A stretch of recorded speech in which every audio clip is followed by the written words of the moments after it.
Ukraine just pulled off a tactical masterclass, targeting a Russian dam in a recent drone strike and catching multiple units in a wild water trap they never saw coming. Now Russian soldiers, vehicles, and other assets are quite literally being swept away as water spills through the cracks in the dam, drowning any hope the Kremlin might have had about a big victory in the area. The incident occurred at the Belgorod Reservoir Dam in Russia's Belgorod region. Given that this region is right by Ukraine, with many miles of international border along its southern and eastern edges, it's a crucial location for the Kremlin's forces.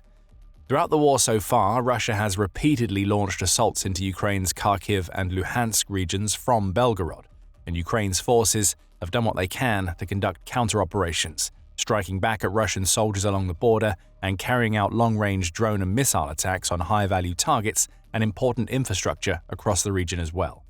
Recently, Russian forces have been attempting to make a breakthrough and capture the Ukrainian city of Vovchansk, which was once home to around 17,500 people before the war began, but is now little more than a ghost town, with large parts of the city having been destroyed in the Russian Kharkiv offensive of 2024. However, despite being littered with rubble and debris, the city still has tactical value in the war for whichever side can control it for several significant reasons. Firstly, it's one of the biggest Ukrainian settlements right by the border with Russia. Controlling a place like that will be a big boost for the Kremlin's forces. They could fortify this location and use it as a forward base or foothold for further advances into the Kharkiv region. Plus, since Vovchansk is a city, it has much stronger supply lines compared to the much smaller settlements and villages dotted elsewhere along the border territories.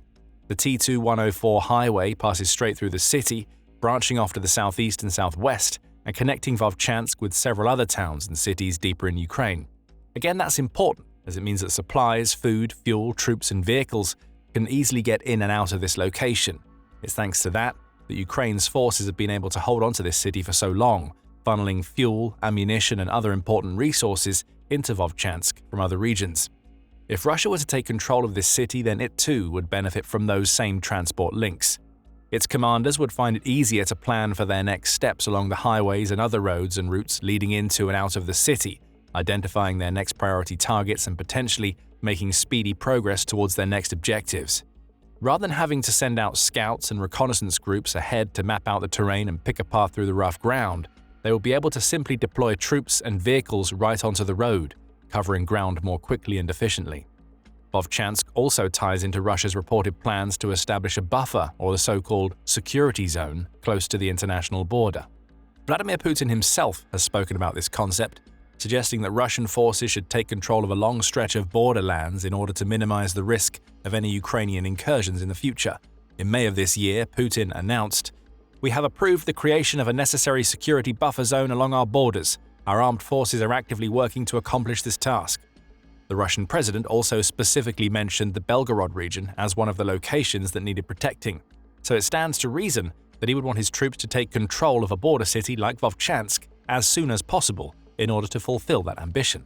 If Russia were to take control of Vovchansk, that would also have broader strategic implications for the war. It would force Ukraine to respond one way or another. Kyiv might decide, for example, to divert forces from other regions in order to fortify surrounding towns and cities to slow the Russian advance. It might also choose to commit additional resources to the area to stage some sort of counterattack in order to possibly regain control of the city. That, in turn, would most likely weaken other Ukrainian positions elsewhere along the front lines, potentially opening up additional gaps for Russia. Such is the nature of war. Every decision has consequences, every action has a reaction, and an event in one location can cause numerous knock-on effects for other regions, even those that are hundreds of miles away. Lastly, it's worth noting that a capture of Vovchansk would, quite frankly, be a relatively big win for Russian forces at this stage, since they have failed to capture a single major Ukrainian city since 2022. Despite Putin's best efforts and despite him throwing colossal amounts of cash, resources, and manpower into this war, the Russian army's progress is remarkably slow, all along the front lines.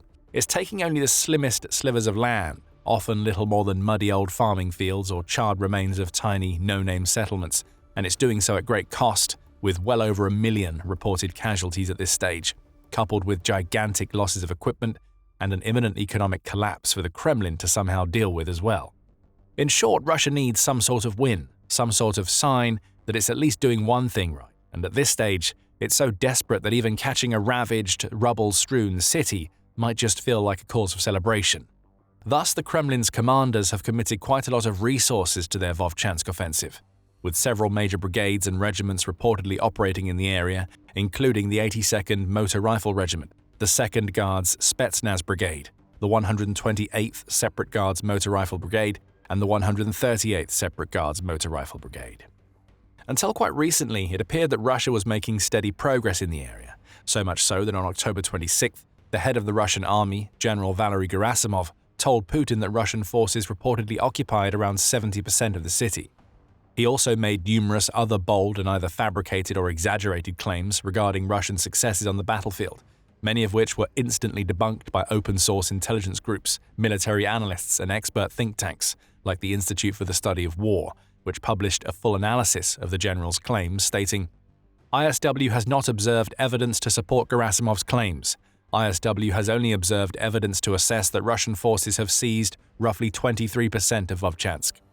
Some of the Ukrainian troops who are actually on the ground in Vovchansk area also decided to share their take on events, with the 16th Army Corps of the Armed Forces of Ukraine writing online, "The enemy tried to take full advantage of a window of opportunity. After the lack of precipitation in the hellish summer, the Seversky Donetsk and Vovcha rivers became shallow, which simplified the enemy's logistics.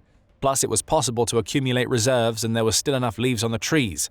All this led to a sharp increase in activity in the Vovchansk direction. The enemy managed to achieve local successes, but he did it at the cost of heavy losses. Some units almost completely lost combat readiness. For example, the 1st Battalion of the 82nd Motorized Rifle Regiment was almost wiped out to zero. In fact, only the command staff remained in the unit, so it had to be withdrawn to the rear for replenishment." In other words, it appears that any reports of Russian dominance in the Vovchansk sector have been wildly exaggerated. While Russian troops certainly did take advantage of favorable conditions in the area to make some small gains, they're still far from raising their flag above the city streets, and they have, according to Ukraine's accounts, suffered heavy losses in the process. And on October 24th, the situation swiftly became much, much worse for the Kremlin's forces fighting in and around Vovchansk. That was the day that Ukrainian troops began their attacks on the Belgorod Reservoir Dam. Reports soon emerged in Russian media stating that the dam had been hit by a Ukrainian missile strike, allegedly with the aid of a US-supplied HIMARS system.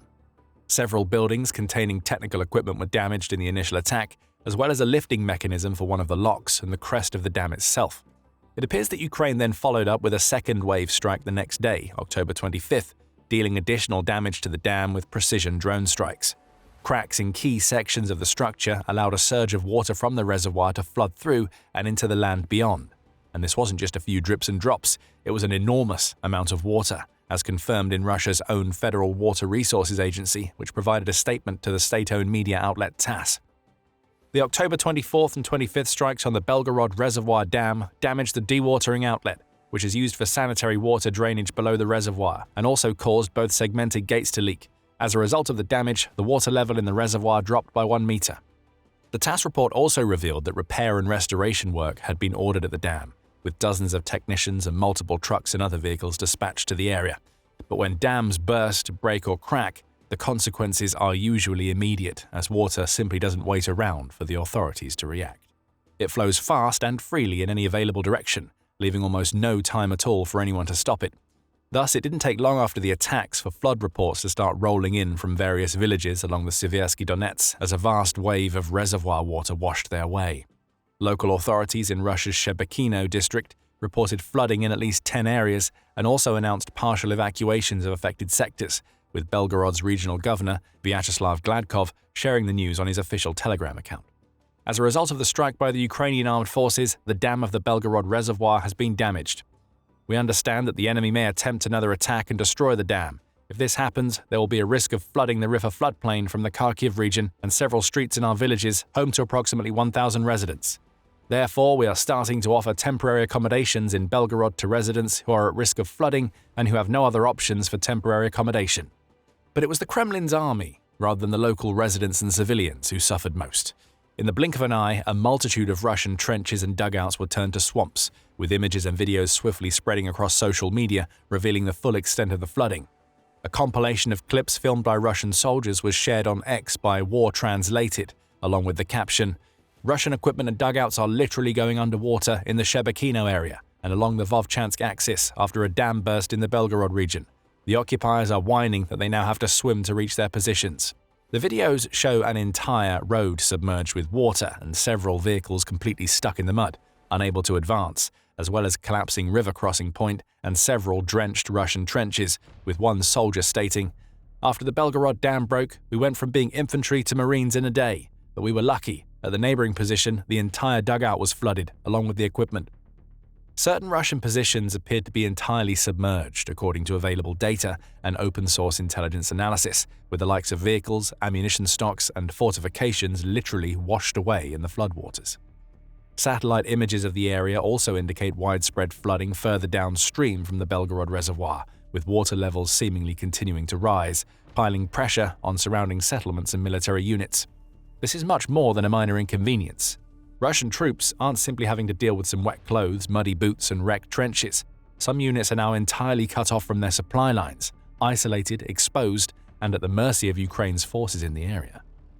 Indeed, according to reports, several of Russia's military logistic routes have been completely wiped out by the flood, with units from no fewer than 4 brigades, the 68th, 116th, 128th, and 136th, all at risk of being wiped out in the days to follow. This was confirmed by the 16th Army Corps of the Armed Forces of Ukraine on Telegram, with Ukrainian soldiers explaining exactly how much the tide had quite literally turned in their favor following the dam attack. As of today, the situation is no longer in favor of the Russians. After the strike on the Belgorod Dam, the latter began leaking. According to Russian media, the reservoir's water level has dropped by 1 meter in just one day. As they say, the water went into the house, or rather, into the Seversky Donetsk, and there are already reports of the Russian dugouts being flooded. But the main thing is that enemy logistics are becoming significantly more complicated, so the units that managed to cross the Seversky Donetsk turned out to actually be cut off from the main forces. This was an astonishing display of tactical acumen from Ukraine. Its forces knew that they needed to think outside the box to slow Russia's advances in the region. They understood that the Kremlin was clearly committing a lot of troops and resources to the area, intent on taking control of Vovchansk by any means necessary. The Ukrainians accepted that they most likely wouldn't be able to match Russia in the manpower department, so needed to find ways to even the odds, and they came up with a truly brilliant plan, something that other military forces all over the world would have struggled to even conceive of. Indeed, many militaries might have simply decided to dig in at Vovchansk, doing their best to hold the defensive line as long as possible, relying on supply lines and reinforcements to keep them going, but eventually, inevitably falling in the face of overwhelming adversity. Ukraine can't afford to think that way. It cannot simply sacrifice important pieces of land without doing everything in its power to hold them, and since it has fewer troops and resources than its enemy, it has to come up with innovative, unexpected ways to catch the Kremlin's forces off guard, and they most certainly achieved that here. Even the savviest of Russian commanders could never have predicted an attack like this. Knowing the approximate locations of Russian brigades, Ukraine seized a golden opportunity, striking the dam, flooding the region, and turning the situation in the sector upside down. Now, rather than thinking about pushing on and capturing the city, many Russian troops will simply be struggling to stay alive. With their supplies washed away, their trenches rendered entirely inhospitable, and their supply lines severed, they'll have fewer options available, forced to wade through the water in search of drier, safer ground.